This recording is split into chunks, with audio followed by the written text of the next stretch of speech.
set the tone. Could you kind of hear the klaxon going off? Yeah. You see Russ Jensen boarding the F-89, just readying for takeoff. So it brought back that vivid image to me. It was just like, wow, yeah, this is an active alert facility some 60 years ago, I guess, or better. But today we're here to dedicate an airplane to Russ Jensen, Lieutenant Colonel. And first, let me welcome all of you. Say thanks for being here today on this beautiful Saturday morning. Second, let me thank all the people who participated in making this event available. Julie, I know you worked hard on this, Esslinger, and then a lot of the folks here at the... Oh, there you are, thank you. And a lot of the folks, volunteers here at the wing, or at the museum. So thank you all for the work you put into making this a really grand event. So, you know, Russ I've met many times, and you know, when you think about an officer in the Air Force, and when he started in 58 or 59, where it was when he went to pilot training, you know, what a glorious career he had. He was really a stand-up guy in so many ways. You know, terrific pilot, great friend, and certainly, you know, dear to all of us. And so, you know, I always thought of him being a high-standing character. But I also thought of him as being a good judge of character. Married Julie, so I mean, that's a testament to that. But Russ is really a hallmark to us, to say the least. So it's appropriate that his name occupies one of our F-89, our single F-89. You know what I was thinking for the family here, it's pretty special. There's not too many families that can say, I have a keepsake that's an F-89. And so the Jensen family will now have a keepsake that's an F-89. Something you can cherish forever. Something that, you know, certainly the family deserved for your service and your sacrifice through the years and the years. And finally, I'd like to just say a special thanks for all the retirees. Good to see my old friend Birdman here again, so Stan Christensen, thanks for showing up. And I guess Ron Hokinson was going to be here, and Mr. Baglane. And it's just fun to catch up with some of the old folks. I saw Sandra here too, and some years ago when I was just maybe a captain when you were out here as the curator, it was always fun to come over to the museum and see what was news. So thank you all, and I hope you enjoy this day. It certainly is a big highlight for the museum.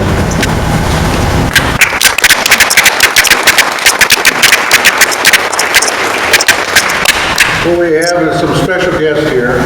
First of all, Stan Christensen. He has been here for many years as the head docent. He's a head cleaner here. He was working on airplanes. We can't thank Stan enough. And when he had people here from little toddlers up to adults, he made them feel like they were part of this museum. And he did a great job. So just raise your hand, Stan.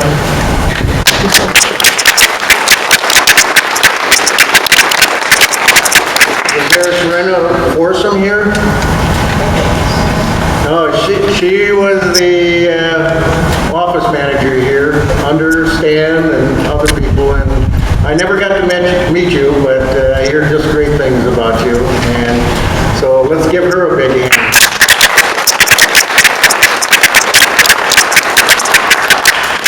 Ron Hokinson wanted to come, but he had some health issues that came up, and he couldn't make it. Even though we're going to have somebody pick him up and bring him here, but he said he couldn't make it. But Ron, he was here from the beginning. He was a guardsman who retired out of here. He was a maintenance person, and if you needed any kind of information on airplane or history or anything, Ron was the person to go to. We got Dave Himmer here. Dave, raise your hand, please.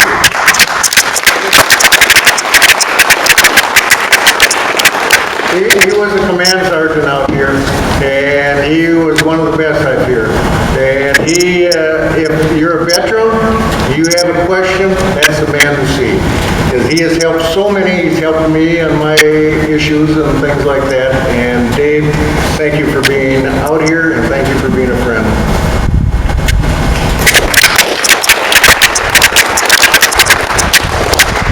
And then we want to say thank you to Terry Morris. Raise your hand. Take your hand.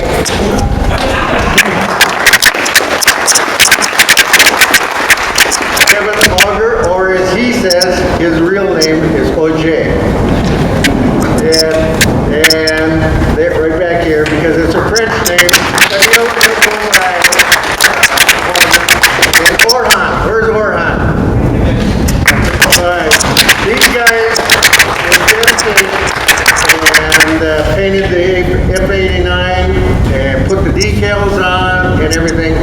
we couldn't be more happy, and it was just a great job by all.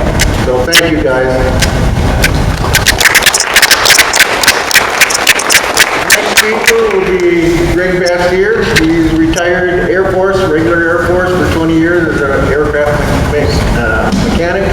And he's going to tell you a little bit, if you don't know about the F-89 right now, he'll tell you about what we have to, or what you'll have to know.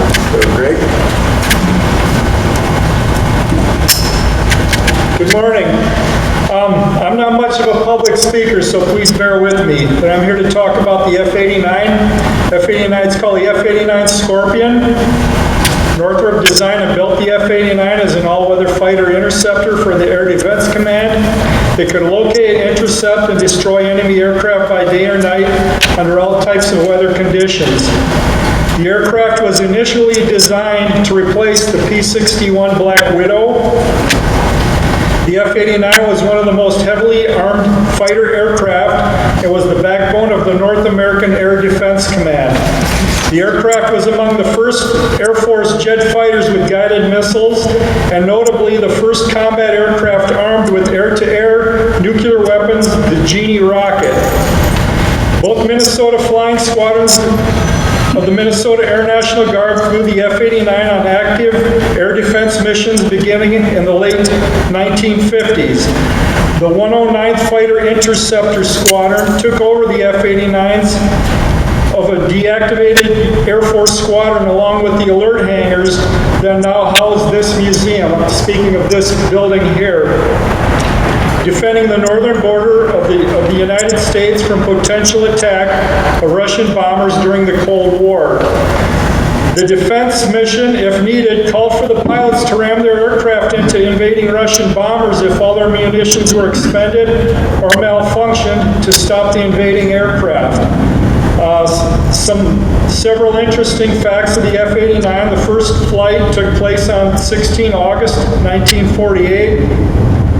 Besides 2 prototypes, there was a total of 1,050. They were built in Hawthorne, California. Cost of one of these aircraft was $988,884. Had a range of 1,366 miles. Maximum speed 635 miles per hour. A service ceiling 49,200 feet. And the aircraft were retired from the Air Force in 1968. Another note is that it's not uncommon for air crews and ground crews to give their aircraft unofficial nicknames. A couple of unofficial names given to the F-89 are the Stanley Steamer and the FOD Vacuum. In closing, those of us who can remember the Cold War, the civil defense shelters, civil defense drills in schools, and incidents like the Cuban Missile Crisis can thank the F-89 air and ground crews pulling 24/7 alerts to protect and keep us safe from Russian aggression. That's all I have. Thank you.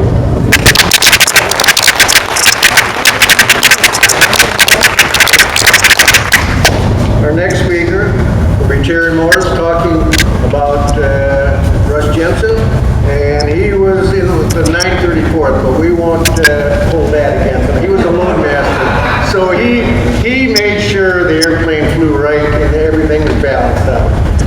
He was a 3M executive, and now he's the secretary at on the board. And Terry, it's all yours.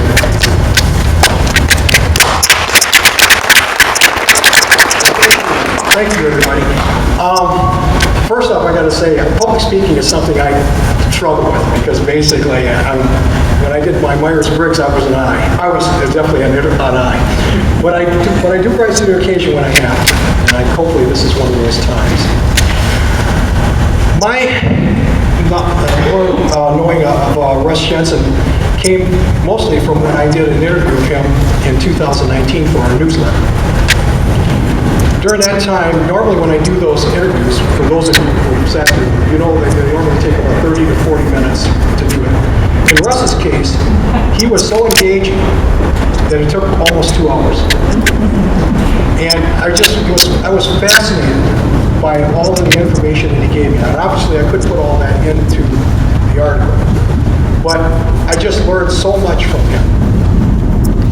The first, before I even talk about some instances of some of the things that he told me, I want to say that I was really struck by his warmth, his candor, his knowledge, and even to some degree, humility, which is really a positive thing. You know, he just came across as just a genuine, nice person you wanted to have coffee with, you wanted to talk to, and he could talk back to you. You just felt really comfortable around him. He was also an excellent storyteller, too. We talked about the fact that he flew F-89s, and that's why we're here today, to talk about the F-89. And he actually flew them out of these hangars here. But what he did was, rather than just say, you know, I flew the F-89, and we did this, and that kind of stuff, he actually set the stage like a storyteller, and you felt like you were there. He talked about the fact that their missions would go, they would basically stay in these hangars for like 10 days in a crack, and then when the alarm went off, they would have to jump down fire poles. And I said, fire poles? And he said, yeah, they actually had fire poles in here, just like real firemen. And so that they could get into the airplane and get airborne within 3 to 5 minutes from the alert. And then be guided off to who knows where, all the way up into Canada. Just unbelievable. Russ also, as maybe some of you know, those of you who know him really well, he was the chairman for this organization for many years. And during that time period, he also participated, or actually was a major key person leading the efforts to procure some of the museum's airplanes that we actually have. When I asked him, I said, well, what are you most proud of that you did for the museum? He said, the acquisition of the C-123.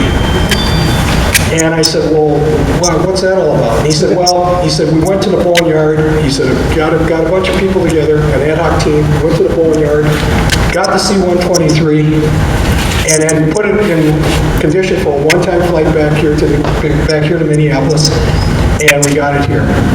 And we brought it in. That C-123 made it possible for us to get the C-97 that we actually have out there right now. He actually facilitated that one as a horse trade. But from talking to Bruce Graham, there was a little more to that story as far as what he was probably proud of. I think he was proud of the fact that he even got it here in the first place in one piece, because they had 3 things that they were fighting when they came here with that airplane. They had fuel gauges that didn't work properly, so they literally have to land, and it's the equivalent, I was thinking in terms of what I said, like, oh, in the water, get out there, kick the tank, and see if there's any gases. They also had landing gear indicator lights that didn't work properly, systems that didn't work properly. So they literally, before they landed, one of them had to go back there, and Russ flew the plane back, was one of the 2 pilots flew back. They literally had to go back there and check and see if the landing gear was down and locked. And then the third thing, which was my favorite, which Bruce said, was that when they flew the plane back, they had radios that didn't work properly. And as a result, at least on one occasion, they had to contact the tower for landing instructions using a cell phone. I don't know how that works, but obviously it was a pre-9/11 world. But, you know, he just loved that. He loved that plane. And eventually, he was also able to negotiate a deal with, I guess it's Hawkins and Powers out in Wyoming, to get the C-97. He literally went out there and picked the plane out of the ones that they had on hand, the one that we have out here, and selected it for the museum. When I came to the museum in 2012, of course, Russ was no longer on the board of directors, but he was always working hard to further improve this museum, always, even as a volunteer. And I still remember many days when he would be here on Saturdays, and Sam was training me in on becoming an alternate docent. And he'd be talking to Stan, he'd say, well, I'm going to go out here and work on the C-97. And he'd go out there and he'd work for 3 or 4 hours on it as far as improving the cockpit, that sort of thing, and trying to make it presentable for people to see. And he'd get done, he'd say, well, it's got enough done for this weekend. This week, I'll be back next week to work on it more. He actually did that, as I remember, almost until the time he could no longer do it physically. So that shows the dedication that he had. I'm going to say, closing, what I want to say about him, he was always there to help us. He always helped me when I needed help. And if I had questions that had anything to do with legal matters as far as things with the museum as I became secretary. I could always go to him as a resource and he would help me out. He actually designed the contracts that we used. We went through and hired all of our archivists for as part of those grants, and we use that extensively. But like I said, in closing, what I would like to say is there's something that came up during the discussion with an interview that will be coming from our next newsletter, and there was a term that was introduced to our slang that was introduced in that about the idea of leaving it better than you find it, and I think that describes Russ to a T.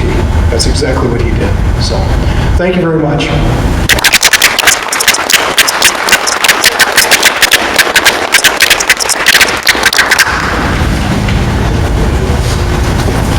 Next speaker is our favorite man from St. Paul. He used to be vice commander here, Jamie Lindman. And he'll give you a little synopsis of everything here, and we hope someday he'll come back to us.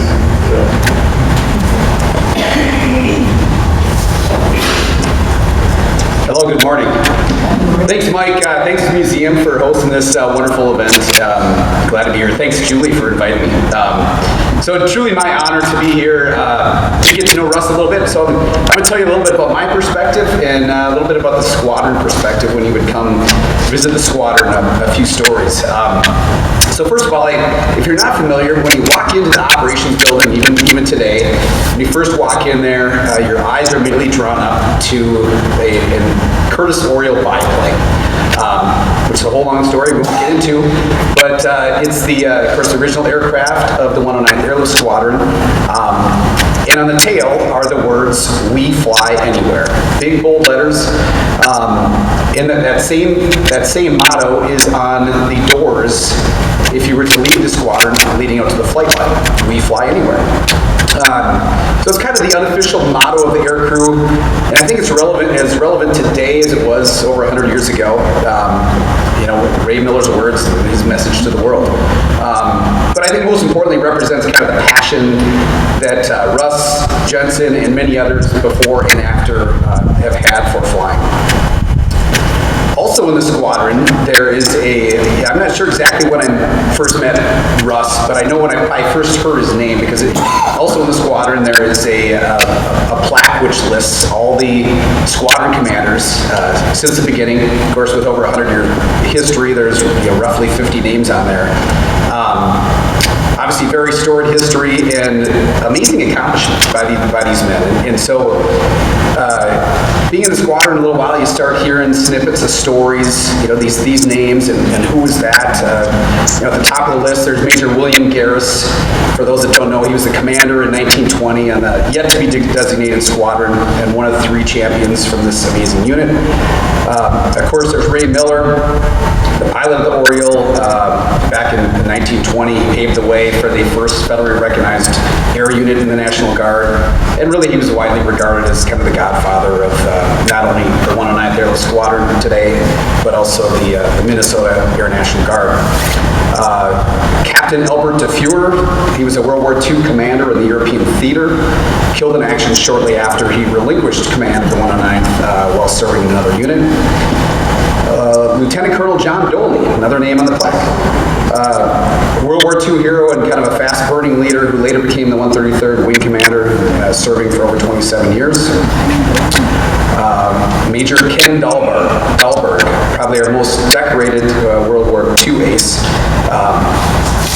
Now if Russ were here, he'd probably correct me and say, "Now Jamie, you know that he was shot down 3 times, safely parachuted down all 3 times, and the 3rd time he was captured and served in the POW camp for 3 months."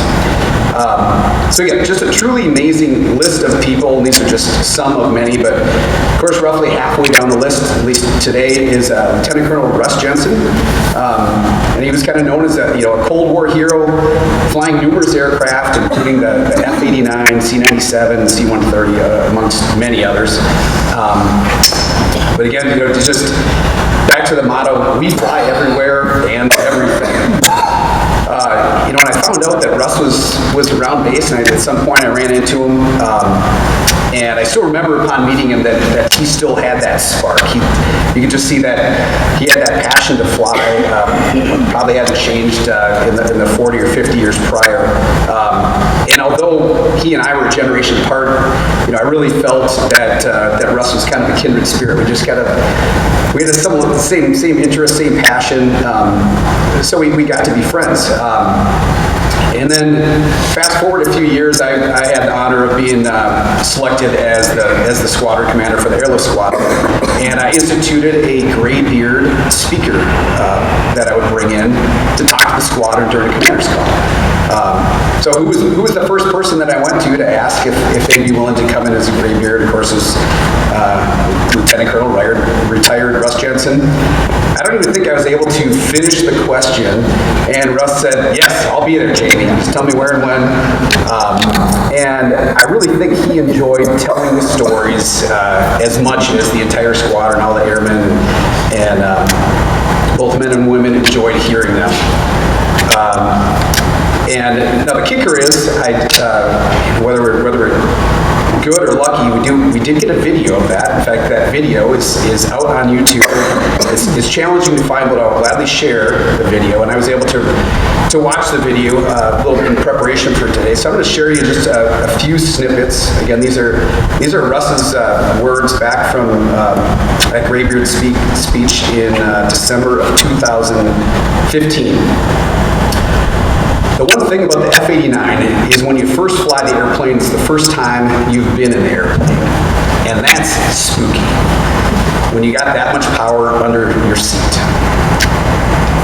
In reference to the C-97, he said, "The Air Force, what they did for me was they gave me an airplane with 16,000 cubic feet of space, pay me to go to Japan, buy stuff, and come home." The C-97 was the funnest time of my life. Again, we flew everywhere. In regards to C-130s, he says, "We were in Vietnam, in the Philippines, an awful lot." And here's where I'll ad-lib a little bit, but he talked at some length about his memory of flying back those bodies, but flying back those soldiers, airmen. He almost broke down. That really affected him. And I have a soft spot for that too, because unfortunately, I've had some of those same experiences still today in C-130s from Afghanistan, Iraq, etc. But he really looked back on that with great pride, and that ultimately is probably the most important mission he did. I think that's how I feel, and I think that's how he felt. He also talked about people. He said, "The people that I worked with, all the support people that supported this mission were always amazing. You have a tradition here. You guys are the best, and you know you are. We always were, and we always will be."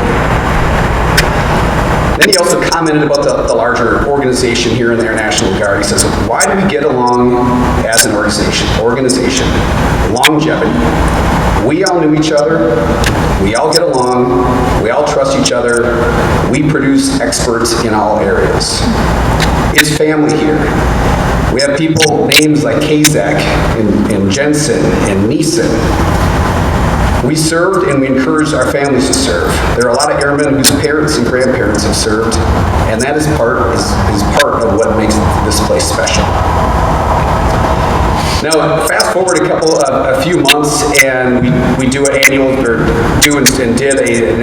Christmas party. So we had invited both Russ and Julie to attend our Christmas party. And I have to go on a tangent quick and give you a little history or a tradition at the 109. This tradition predates me, in fact, predates Russ. But the tradition, we have no young kids here, so it's a little racy, but the tradition is that anytime someone retires, usually the squadron commander will stand up and say, "Hey, let's say so long to Captain Johnson." And when the commander says that, everyone stands up and says, "So long, asshole." And so it's a very, like I said, it doesn't sound very endearing, but truly it isn't endearing. It's a tradition that's gone on since World War II or whenever.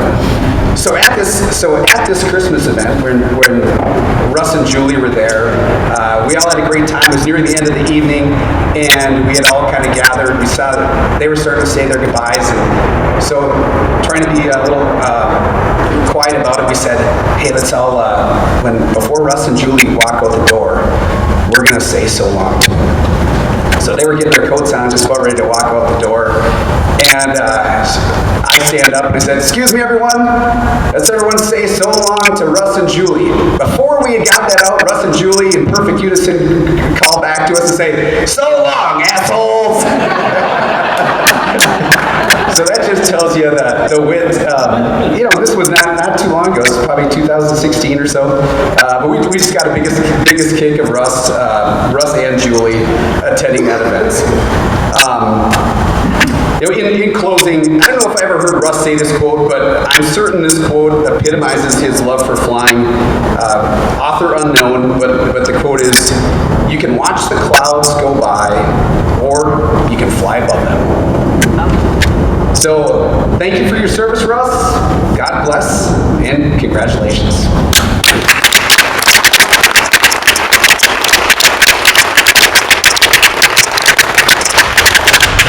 It was great. So where's Karen Wolf? Karen, come on up here. Julie, come here. Sharon, I'm going to be in trouble. Come on, Sharon. This is my wife. I'm in trouble already. These are the three people that are most important here to set this up. And I want to thank them. And these two planned it. My wife was the one who got your information, put in security and everything like that. Without them, this wouldn't have worked out. So, big hand for these people here.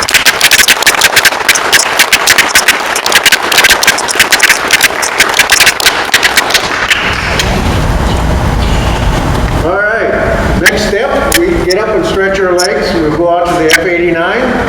And we've got champagne, little glasses. We'll toast and go up to the F-89. Grab and you guys count it. 1, 2, 3, 4. Go ahead. 1, 2, 3, 4. Hey.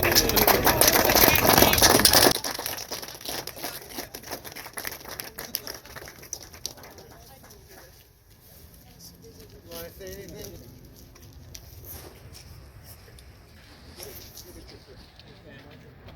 You get your family there. That's right there. But yeah, but you get your family and you'll start taking pictures. Just the family. Triplets. Jennifer. Lori, Jamie, Issa.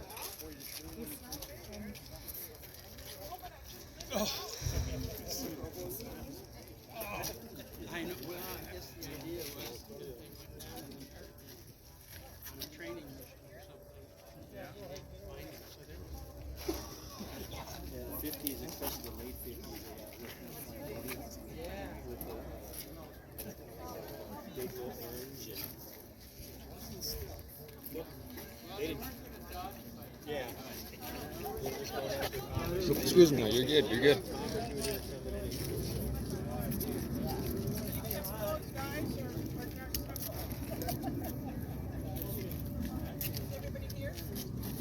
You're here.